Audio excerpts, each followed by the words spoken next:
wayahe sampean ngrungokno siaran Cahaya Pagi Pro 4 RRI Surabaya. Pro 4 Suara Budaya Surabaya. Assalamualaikum warahmatullahi wabarakatuh. Waalaikumsalam warahmatullahi wabarakatuh. Bismillahirrahmanirrahim. Alhamdulillahi rabbil alamin. Alhamdulillahilladzi 'allamal Qur'an. Khalaqal insana 'allamahul bayan. Asyhadu an la ilaha illallah wahdahu la syarikalah. La mawjuda la ma'buda illallah. Wa ashhadu anna sayyidana wa nabiyyana Muhammadan abduhu wa rasuluh la nabiyya ba'dah. Allahumma salli wa sallim wa barik ala sayyidina Muhammad wa ala alihi wa ashabihi ajma'in. Amma ba'du, faqad qala Allah ta'ala fil Qur'anil Karim. A'udzu billahi minasy syaithanir rajim. Bismillahirrahmanirrahim. Auzid 'alaihi wa rattilil Qur'ana tartila. Wa qala Nabi sallallahu alaihi wasallam, khairukum man ta'allamal Qur'ana wa 'allamahu. Shadaqallah wa shadaqa rasuluh. Hadirin wal hadirat sakning pendengar radio RRI Pro 4 Surabaya yang dirahmati Allah Subhanahu wa taala. Alhamdulillah, di pagi hari ini marilah kita bersama-sama selalu bersyukur di hadapan Allah Subhanahu wa taala atas segala limpahan rahmat, taufik, hidayah dan inayahnya. Hingga kesempatan pagi hari ini kita bisa bermuwajahah, bertatap muka, sekaligus mendengarkan siaran radio Pro 4 Surabaya dalam kondisi sehat walafiat. Lebih-lebih nikmat yang sangat besar adalah nikmat iman dan Islam. Kedua kalinya marilah kita selalu bersolawat kepada baginda Nabi Muhammad sallallahu alaihi wasallam. Kita sebagai umatnya besok dengan harapan kita diakui sebagai umat yang nantinya berhak mendapatkan syafaatul uzma pada yaumul qiyamah. Ning pendengar suara RRI 4 Surabaya yang dirahmati Allah Subhanahu wa taala. Dalam pagi ini kami akan menyampaikan tema adab membaca Al-Quran. Alhamdulillah, Al-Quran adalah kalamullah.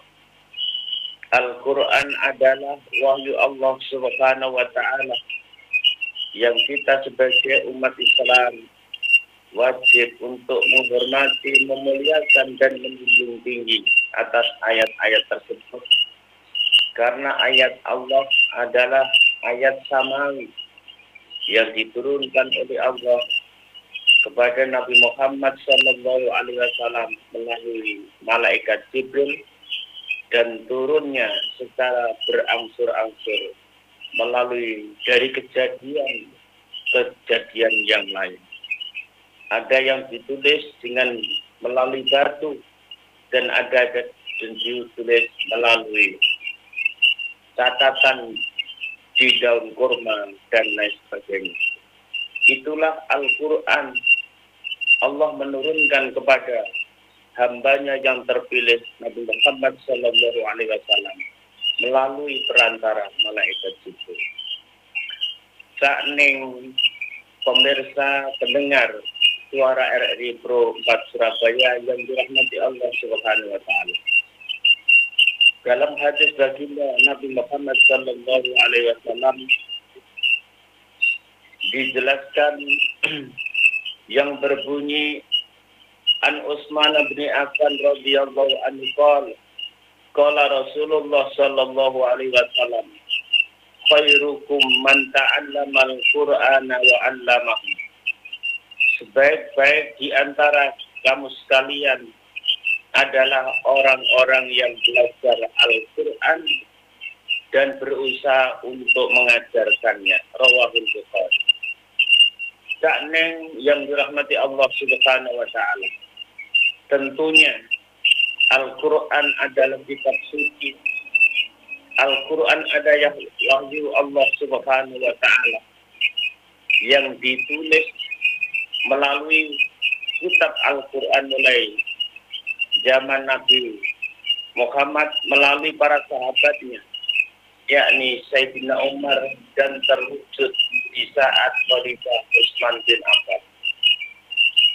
Sehingga pada waktu di tengah-tengah ayat wal yatalafaz itu ada sebuah kejadian saat itu Sayyidina Utsman ditakdirkan oleh Allah terbunuh dalam kondisi saat itu. Kak Neng yang dirahmati Allah Subhanahu wa taala, oleh karena itu wahyu Allah ketika saat kita hendak membaca Al-Qur'an yang sebanyak 30 juz, tentu banyak adabiat, tata krama di saat kita membaca Al-Qur'an. Di antaranya banyak sekali adabiat saat kita membaca Al-Qur'an yang hari ini akan kami uraikan sebanyak 23 bagian daripada hadap Al-Qur'an. Yang pertama adalah kita harus ikhlas untuk niat saat membaca Al-Qur'an. Kita niatkan hanya untuk Allah, mahabbah kepada Allah Subhanahu wa taala. Karena di antara bagian hamba Allah yang ingin berkomunikasi kepada Allah, tentunya dianjurkan kita berusaha untuk membaca Al-Qur'an. Kemudian yang kedua adalah menutup aurat dan berpenampilan baik dan rapi. Jangan asal-asalan saat kita membaca Al-Qur'an. Tentunya karena kita berkomunikasi dengan Allah, tentunya aurat kita harus kita tutup. Karena aurat inilah ketika ditutup akan bersinar nanti pada yaumul qiyamah. Beda dengan aurat yang terbuka. Aurat yang terbuka di akhirat nanti akan ada silatan api neraka menjilat bagian daripada aurat yang tertutup. Yang ketiga adalah kita dianjurkan untuk menghadap ke kiblat, yakni menghadapkan wajah dan tubuh ke arah kiblat sebagai bentuk penghormatan. Adapun yang keempat, ya masih illal mutahharun. Janganlah kau sentuh Al-Qur'an kitab ini kecuali dalam keadaan suci.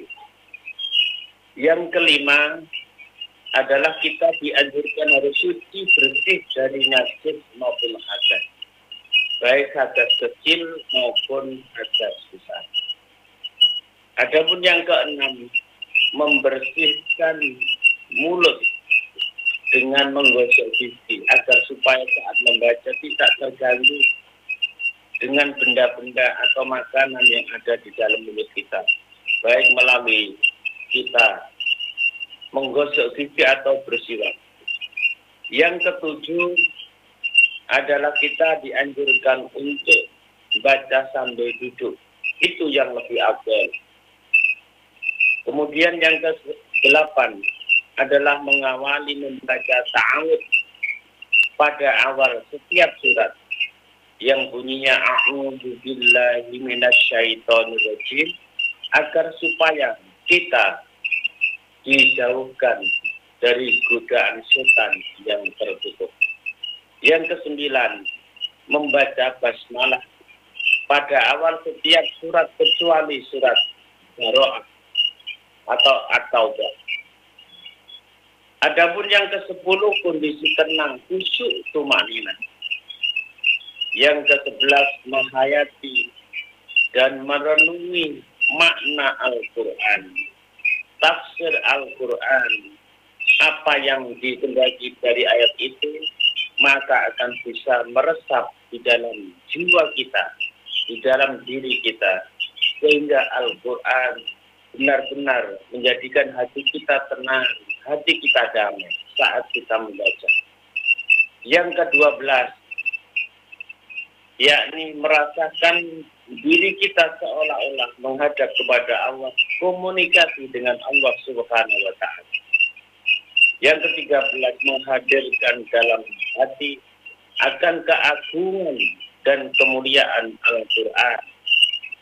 Adapun yang ke-14, menghindari tertawa, gaduh, berbicara, makan, dan lain sebagainya. Karena paling tidak di sekitar kita saat membaca Al-Quran harus dalam kondisi tenang. Yang ke-15, tidak menoleh ke kanan dan ke kiri, tanda itu benar-benar khusyuk, agar supaya saat kita membaca benar-benar kita bisa bertadabbur terhadap kandungan Al-Quran. Yang ke-16, tidak dengan bermain-main dengan tangan, dengan goyang kepala maupun yang lain. Adapun yang ke-17 adalah membaca suara baik dan merdu. Semerdunya seperti bacaan qiraah yang telah dibaca tadi, dengan enak, lembut, seperti di mana saat Fitri daripada Sayyidah Umar ketika membacakan daripada Al-Quran di hadapan Rasulullah Muhammad SAW. Seorang ayahandanya yang bernama Sayyidina Umar sebelum masuk Islam ketika datang mendengar suara itu, maka Sayyidina Umar termasuk disebut singa padang pasir itu akan luluh lantah daripada hatinya yang hatinya keras seperti batu, akan luluh terhadap bacaan Al-Quran yang sangat lembut dan indah. Yang ke-16 adalah Yang ke-17 adalah membaca dengan suara lembut dan merdu. Yang ke-18 memperhatikan daripada bacaan tajwid, mukharijul huruf, wasal wal ibtida, waqaf wal ibtida. Kemudian yang ke-20 adalah melakukan sujud tilawah bila melewati ayat sajadah dan dalam sholat atau di luar sholat. Yang ke-21 menahan bacaan atau jangan sambil membaca ketika keluar angin, bersin, batuk, dan lain sebagainya. Yang ke-22 ketika melewati ayat rahmat berhenti sejenak dan berdoa memohon kepada Allah, atau ketika kita melewati ayat yang berhubungan dengan azab, maka kita juga berdoa semoga kita dijauhkan dari azab Allah Subhanahu wa Ta'ala. Yang terakhir, kita berhenti membaca Al-Quran pada tempatnya guna menjawab salam, menjawab azan, dan menjawab orang yang bertanya. Cak Neng yang dirahmati Allah Subhanahu wa Ta'ala, dalam beberapa macam adabiat saat membaca Al-Quran telah kami sampaikan. Mudah-mudahan Cak Neng yang dirahmati Allah bisa memahami, ya, agar supaya kita saat membaca Al-Quran benar-benar mendapatkan pahala dari Allah Subhanahu wa Ta'ala, bisa menghayati makna daripada Al-Quran, bisa menghayati apa yang dimaksud dengan ayat-ayat yang diturunkan oleh Allah terhadap hamba-Nya. Cak Neng yang dirahmati Allah Subhanahu wa Ta'ala, di dalam Al-Quran surat Al-Muzammil ayat 4 dijelaskan, Auzib alaihi warattilil Qur'ana tartila, yang artinya atau lebih dari 1/2 itu. Dan bacalah Al-Quran itu dengan perlahan-lahan atau tertib. Di dalam Al-Quran ini adalah perintah bagi kita saat membaca Al-Quran, dianjurkan untuk selalu baca dengan tartil. Bagaimana ketika kita mendengar bacaan Al-Quran dengan cepat-cepat?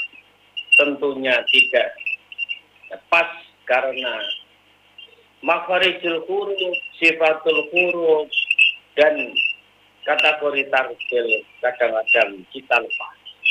Oleh karena itu, membaca Al-Quran dengan tartil dan suara indah dan bagus akan menjadikan orang yang mendengarkannya hatinya terketuk, keimanannya akan muncul dengan mendengarkan daripada Al-Quran. Dan dalam hadis baginda Nabi Muhammad SAW juga dijelaskan. An Abi Umamah radhiyallahu anhu qala, sami'tu Rasulullah sallallahu alaihi wasallam yaqulu, iqra'ul Qur'ana fa innahu ya'ti yaumal qiyamah syafi'an li ashabihi, rawahul Muslim. Dari Ibnu Umamah radhiyallahu anhu berkata,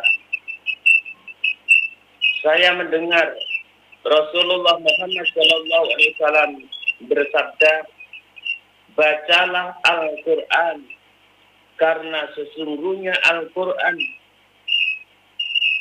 nanti di saat hari kiamat akan memberikan syafaat terhadap orang yang suka membacanya. Oleh karena itu kita memegang daripada ayat-ayat Allah yang diperintahkan oleh Allah dan disabdakan baginda Rasulullah Muhammad SAW, agar supaya kita benar-benar di saat kita membaca Al-Quran bisa mendapatkan daripada apa yang kita inginkan. Nantinya akan menjadi jalan wasilah kita selamat dunia dan selamat di akhirat. Dan juga orang-orang yang membaca Al-Quran sekaligus hafal Al-Quran, besok pada yaumul qiyamah akan bisa memberikan mahkota kepada kedua orang tuanya di surga nanti. Amin. Amin. Saudaraku yang dirahmati Allah, takmin pemirsa RRI 4 Surabaya yang dirahmati Allah, demikian apa yang dapat kami sampaikan. Semoga apa yang saya sampaikan ini bisa bermanfaat, barokah, dan menjadikan ilmu kita semakin bertambah dan kita praktekkan di saat kita membaca Al-Quran. Demikian akhiran wabillahi taufiq wal hidayah. Assalamualaikum warahmatullahi wabarakatuh.